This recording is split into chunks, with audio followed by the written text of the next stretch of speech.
of course, as you know as well as I do, that the FBI cannot censor American speech. It talks about abridging speech, that our First Amendment does.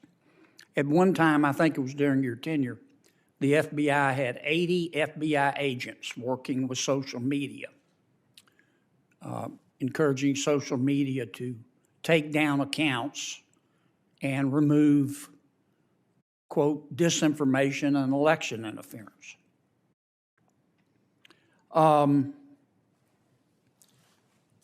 A district court found that the FBI and other agencies asked social media platforms to remove content and to change their moderation policies in a way that violated the First Amendment. And it went up to the Fifth Circuit. The Fifth Circuit limited the injunction, but here's what the Fifth Circuit said. All right, folks, buckle up. What we're about to talk about today is exactly why so many Americans have lost faith in our so-called justice institutions. We've got FBI Director Christopher Wray in the hot seat, being grilled over Special Agent Timothy Tebow, a 25-year FBI veteran who, according to whistleblower reports, might have had his hands in both the Trump, Russia hoax, and the Hunter Biden scandal. And let me tell you, the answers Wray gave, they're either evasive or they confirm exactly what we've been saying for years. The FBI, quote, likely coerced the platforms into moderating content and encouraged them to do so by effecting changes in their moderation policies, end quote, in violation of the First Amendment. The FBI agreed with the plaintiffs that, quote, I'm quoting the Fifth Circuit, federal agents ran afoul of the First Amendment by coercing and significantly encouraging social media platforms to censor disfavored speech, including by threats of adverse government action, like antitrust enforcement and legal reforms. That's serious. Is the Fifth Circuit wrong? Well, as you may know, first off, let me just say the opinions talk about a whole bunch of other executive agencies besides the FBI, and I'm not going to speak to what the other agencies did or didn't do. But you weren't the only one. It was the White House. It was Homeland Security. But your folks were there too. All 80 of them, 80 agents. Well, but combing social media every day, calling Twitter, calling Facebook. Take that down. Get rid of that account. And it wasn't just on election interference. It was on COVID vaccines. It was on lockdowns. So a couple things, and I appreciate the opportunity to clarify this. So first, on things like COVID vaccines and stuff like that, the FBI had no role in telling anybody to take anything down. In fact, as you may know, the FBI was the only agency back at that time, and the only agency in the entire intelligence community to reach the conclusion to moderate confidence that the origins of the pandemic were most likely a lab leak in China. We were the only agency, so we most certainly were not encouraging anybody to communicate differently on that. Second, even on the topics we did communicate with social media companies about, from everything I've seen, we in fact did not instruct anybody to take that information down.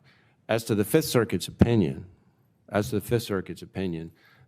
you may also know, we actually hotly contest a lot of the findings, and not just the legal conclusions, but the actual factual findings, and the department has sought Supreme Court review, asked them to vacate the injunction. The Supreme Court's not only vacated the injunction, but granted cert, so I probably should leave it at that. Let me stop you a second. I've gone way over. I want to ask you one last question. We had a controversy during the election about Mr. Hunter Biden's laptop. And at that time, you had 80 agents interfacing with social media, doing whatever they were doing. The FBI had the Hunter Biden laptop, got it on December 9th, 2019. The New York Post story, which a lot of the social media companies at the suggestion of government took down. The story came out on 10/14/2020. Why didn't the FBI just say, hey, the laptop's real?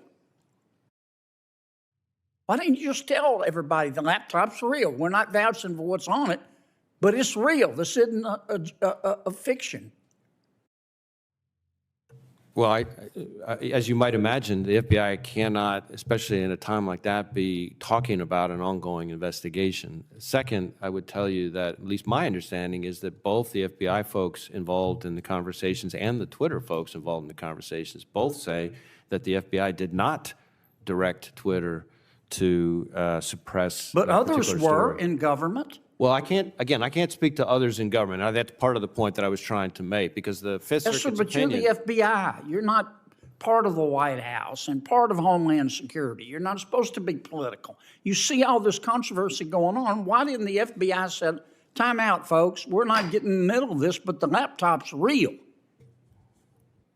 Again, we have to be very careful about what we can say, especially in the middle of an election season, because that's precisely some of the problems that led to my predecessors' negative findings from the Inspector General. Did you hear a gavel? Thank you, Senator heard a Kennedy. gavel.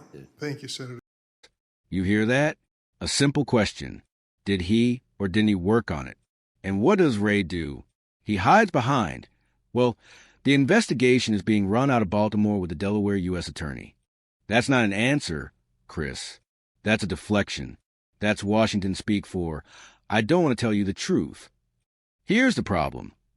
The FBI director can't seem to give a straight yes or no about whether one of his own top agents, who has a history of blatantly partisan social media posts, was involved in one of the most politically sensitive investigations in the country. We're not talking about some random street agent here. This guy was an assistant special agent in charge. That's high up. That's leadership. And leadership sets the tone for investigations. Look at this. This isn't just liking a cat video.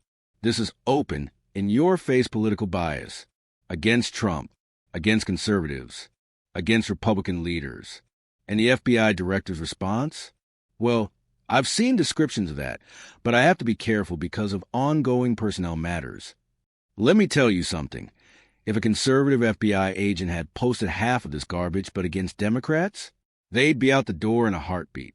No hiding behind personnel matters. No ongoing investigation. It'd be CNN wall-to-wall coverage. And here's where it really stinks.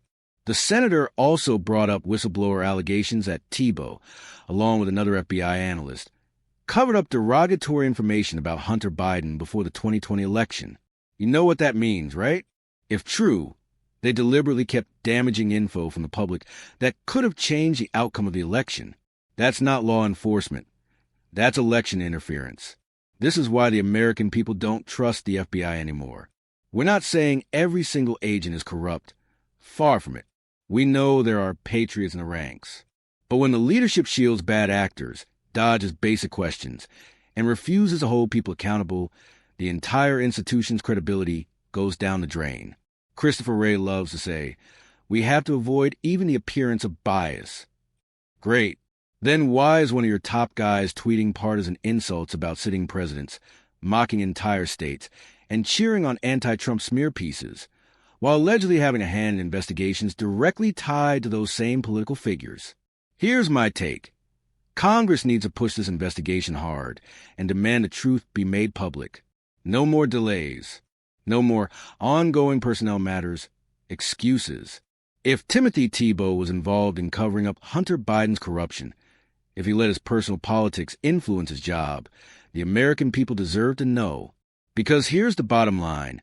Our justice system cannot survive if half the country believes the FBI is just another political weapon for the left. And from where I'm sitting, that's exactly what it looks like. We can't have two sets of rules, one for Democrats and one for Republicans.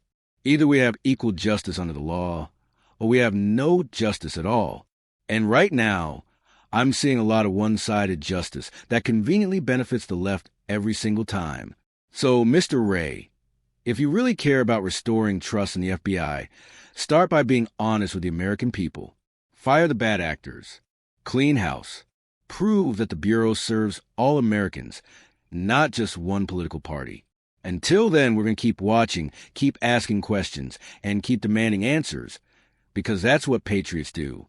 Stay vigilant, stay informed, and never, ever let them gaslight you into thinking this is normal. It's not. This is about the future of our country.